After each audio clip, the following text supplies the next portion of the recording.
আসসালামু আলাইকুম। সংবাদে আপনাদের সবাইকে স্বাগতম। প্রথমে থাকছে সংবাদ শিরোনাম।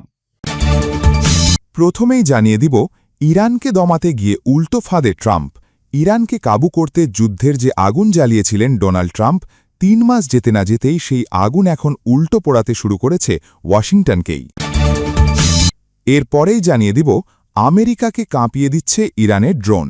ইরানের বিরুদ্ধে চালানো অপারেশন এপিক ফিউরিতে অন্তত ৪২টি মার্কিন বিমান ও ড্রোন ধ্বংস হয়েছে বলে উঠে এসেছে মার্কিন কংগ্রেসের গবেষণা সংস্থা সিআরএসের রিপোর্টে।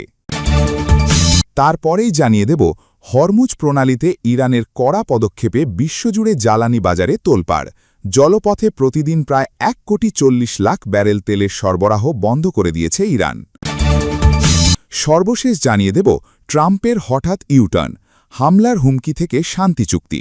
যে ট্রাম্প বলছিলেন ইরানকে গুড়িয়ে দেওয়া হবে, সেই ট্রাম্পই এখন বলছেন শান্তি চুক্তি প্রায় চূড়ান্ত। আপনি যদি ইরানের জয় দেখতে চান আর ইরানের পাশে চীন ও রাশিয়ার শক্ত অবস্থান দেখতে চান, তাহলে এখনই চ্যানেলটি সাবস্ক্রাইব করুন।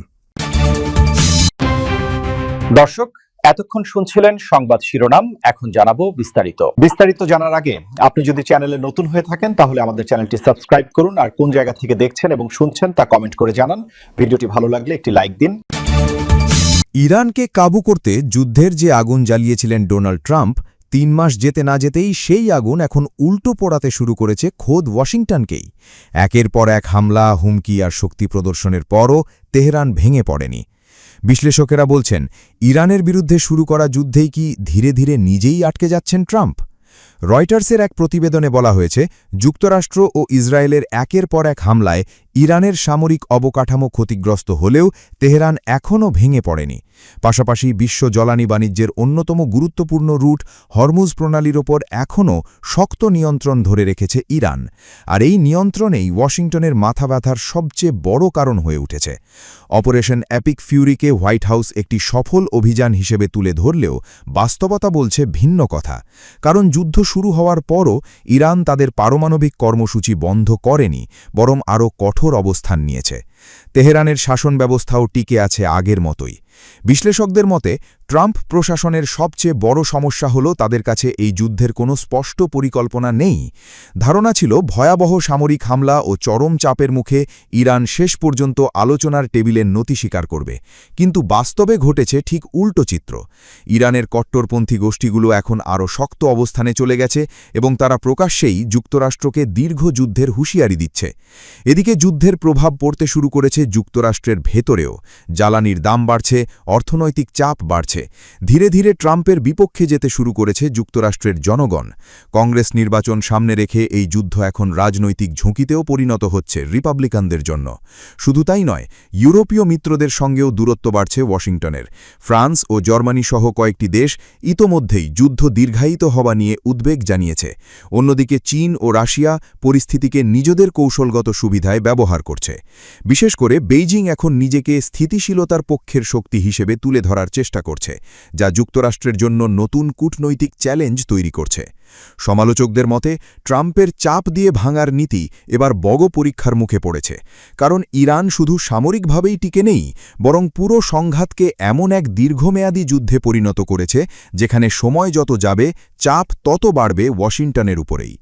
যুক্তরাষ্ট্রের বিশ্লেষকরা বলছেন, ট্রাম্প কি সত্যি ইরানকে কুণ্ঠসা করেছেন, নাকি নিজেই এমন এক যুদ্ধে জড়িয়ে পড়েছেন যার স্পষ্ট কোনো বিজয় নেই? পাশাপাশি অপারেশন এপিক ফিউরি শেষ পর্যন্ত ট্রাম্পের জন্যই রাজনৈতিক দুঃস্বপ্ন হয়ে উঠবে কিনা তা নিয়েও সন্দেহ প্রকাশ করেছে অনেকে। আমেরিকাকে হারানো কি সত্যি অসম্ভব? দশকের পর দশক ধরে পৃথিবীকে এই বার্তাই দিয়ে এসেছে Washington. Stealth jet, super drone, আকাশ কাঁপানো যুদ্ধবিমান, সবকিছু মিলিয়ে মার্কিন সামরিক শক্তিকে ধরা হতো প্রায় অপরাজেয়। কিন্তু এবার একের পর এক রিপোর্ট, স্যাটেলাইট ছবি আর কংগ্রেশনাল ডকুমেন্ট যেন অন্য গল্প বলছে। ইরানের বিরুদ্ধে চালানো অপারেশন এপিক ফিউরিতে অন্তত ৪২টি মার্কিন বিমান ও ড্রোন ধ্বংস হয়েছে বলে উঠে এসেছে মার্কিন কংগ্রেসের গবেষণা সংস্থা সিআরএসের রিপোর্টে।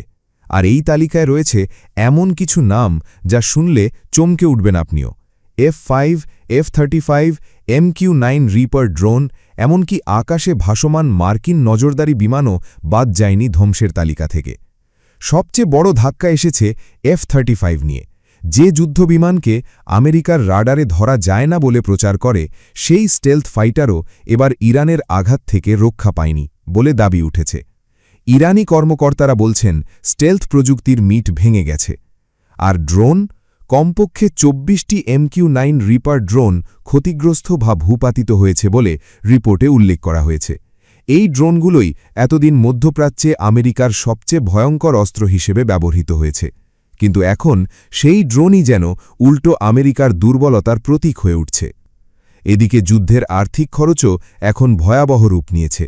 মার্কিন প্রতিরক্ষা দপ্তরের হিসাব অনুযায়ী ইরান অভিযানে এখনও পর্যন্ত খরচ দাঁড়িয়েছে প্রায় $29 বিলিয়ন। শুধু যুদ্ধ নয়, ক্ষতিগ্রস্ত বিমান মেরামত, নতুন ড্রোন কেনা আর সামরিক ঘাঁটি পুনর্গঠন সব মিলিয়ে পরিস্থিতি এখন ট্রাম্প প্রশাসনের জন্য বড় চাপ হয়ে দাঁড়িয়েছে। কিন্তু সংকট আরও গভীর হয়েছে হরমুজ প্রণালী ঘিরে, কারণ এই পথ এখন কার্যত অচলাবস্থার মুখে। ইরান কন্ট্রোলড মেরিটাইম জোন ঘোষণা করেছে, অর্থাৎ কোন জাহাজ যাবে কোনটা যাবে না সেই নিয়ন্ত্রণ এখন নিজেদের হাতে নিতে চাইছে তেহরান। বিশ্লেষকরা বলছেন, যদি হরমুজ পুরোপুরি বন্ধ হয়ে যায় তাহলে বিশ্ববাজারে তেলের দাম বিস্ফোরণের মতো বাড়তে পারে।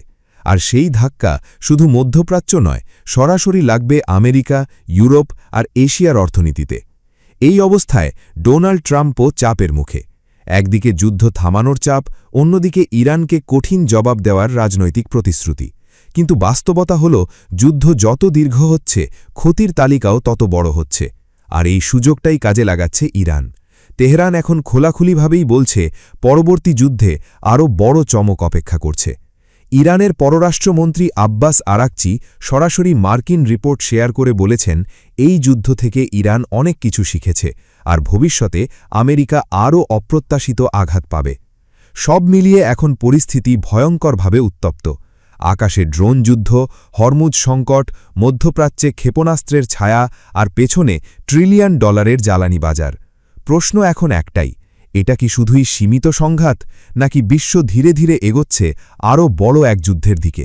কারণ যখন অর্থনীতি, জ্বালানি আর সামরিক শক্তি একসাথে সংঘর্ষে জড়ায়, তখন আগুন শুধু সীমান্তে থেমে থাকে না, ছড়িয়ে পড়ে পুরো পৃথিবীতে। পারস্য উপসাগরের সরু জলপথ হরমুজ প্রণালীকে কেন্দ্র করে ইরান ও আমেরিকার মধ্যকার যুদ্ধ এখন পুরো বিশ্বকে জ্বালানি সংকটের দিকে ঠেলে দিয়েছে। নিজেদের ভৌগোলিক সুবিধা ব্যবহার করে এই কৌশলগত জলপথে প্রতিদিন প্রায় 1,40,00,000 ব্যারেল তেলের সরবরাহ বন্ধ করে দিয়েছে ইরান। এর ফলে বিশ্ববাজার থেকে গত কয়েক মাসে প্রায় 100 কোটি ব্যারেল তেল উধাও হয়ে গেছে। দ্বিতীয় বিশ্বযুদ্ধ পরবর্তী সময় যা সবচেয়ে বড় জ্বালানি বিপর্যয়।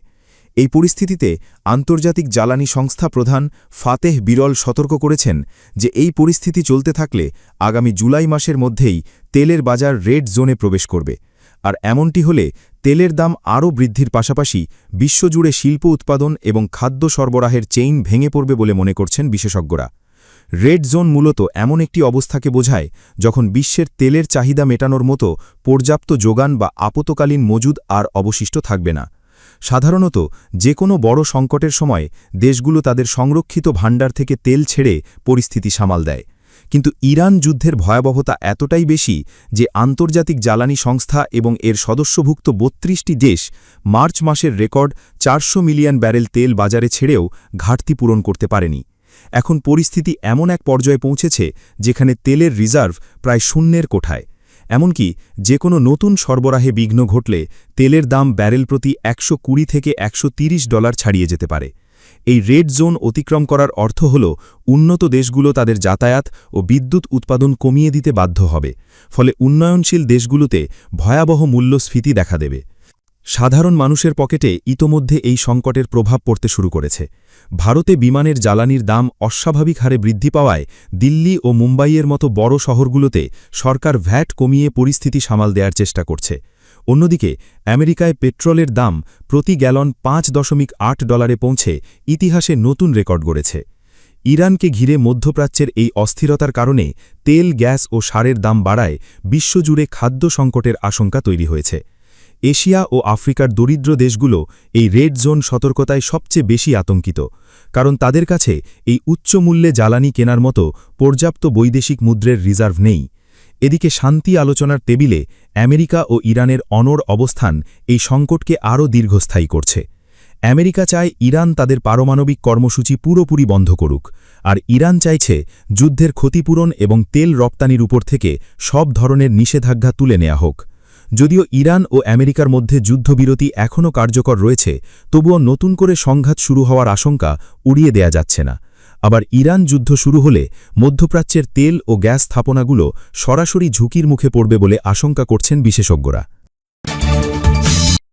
মাত্র কয়েকদিন আগেও হুমকি ছিল ভয়ঙ্কর, চুক্তি না হলে ভয়াবহ হামলা হবে। ইরানকে ঘিরে এমন ভাষাতেই একের পর এক বার্তা দিচ্ছিলেন ডোনাল্ড ট্রাম্প। কিন্তু হঠাৎ করেই যেন বদলে গেল পুরো দৃশ্যপট। যে ট্রাম্প বলছিলেন ইরানকে গুড়িয়ে দেওয়া হবে, সেই ট্রাম্পই এখন বলছেন শান্তি চুক্তি প্রায় চূড়ান্ত। হ্যাঁ, মধ্যপ্রাচ্যের সবচেয়ে বিস্ফোরক সংঘাত ঘিরে এবার নতুন নাটকীয় মোড়। হোয়াইট হাউস থেকে ট্রাম্প দাবি করেছেন যুক্তরাষ্ট্র ও ইরানের মধ্যে একটি সমঝোতা চুক্তির বেশিরভাগই চূড়ান্ত হয়ে গেছে, আর এই চুক্তির সবচেয়ে বড় অংশ হরমুজ প্রণালী আবারও খুলে দেওয়া হবে। কিন্তু প্রশ্ন হল, এটা কি সত্যি শান্তির পথে বড় অগ্রগতি, নাকি যুদ্ধের ভয়াবহ চাপ সামলাতে ট্রাম্পের কৌশলী ইউটার্ন? বাস্তবতা এখন ভয়ঙ্কর। ফেব্রুয়ারিতে শুরু হওয়া যুদ্ধের পর থেকে কার্যত অচল হয়ে পড়ে বিশ্বের সবচেয়ে গুরুত্বপূর্ণ জ্বালানি রুট হরমুজ প্রণালী। বিশ্বের বিপুল পরিমাণ তেল আর গ্যাস এই পথ দিয়েই যায়, আর ইরান যখনই এই রুটে কড়াকড়ি শুরু করল, তখনই কেঁপে ওঠে বিশ্ববাজার। তেলের দাম বাড়তে শুরু করে হু হু করে। জ্বালানি সংকটে চাপে পড়ে ইউরোপ, এশিয়া, এমনকি আমেরিকাও। বিশ্লেষকরা বলছেন, যুদ্ধ যত দীর্ঘ হচ্ছে, রাজনৈতিক চাপও তত বাড়ছে ট্রাম্প প্রশাসনের উপর। বিশেষ করে যুক্তরাষ্ট্রের সাম্প্রতিক সামরিক ক্ষয়ক্ষতির রিপোর্ট সামনে আসার পর পরিস্থিতি আরও অস্বস্তিকর হয়ে ওঠে। মার্কিন কংগ্রেসের গবেষণা প্রতিবেদনে দাবি করা হয়েছে, ইরান যুদ্ধের সময় অন্তত 42টি মার্কিন বিমান ও ড্রোন ক্ষতিগ্রস্ত বা ধ্বংস হয়েছে। এর মধ্যে রয়েছে F-15, F-35 এবং MQ-9 রিপার ড্রোনও।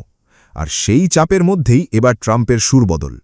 ট্রাম্প দাবি করেছেন, সৌদি আরব, কাতার, তুরস্ক, পাকিস্তান, সংযুক্ত আরব আমিরাত সহ মধ্যপ্রাচ্যের বিভিন্ন নেতার সঙ্গে ফোনে কথা হয়েছে তার। সবাই নাকি শান্তি চুক্তির পক্ষে।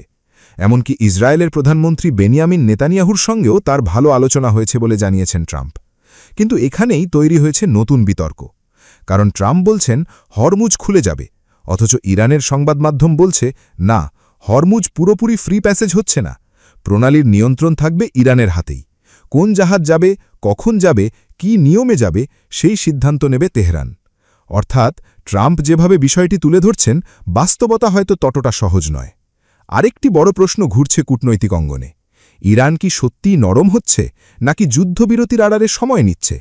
কারণ তেহরান এখনও স্পষ্ট করে বলছে নিজেদের সার্বভৌম অধিকার, পারমাণবিক কর্মসূচি এবং হরমুজের নিয়ন্ত্রণ নিয়ে কোনো আপোষ করবে না। অন্যদিকে ট্রাম্পের ঘনিষ্ঠ রিপাবলিকান নেতারাও এখন বিভক্ত।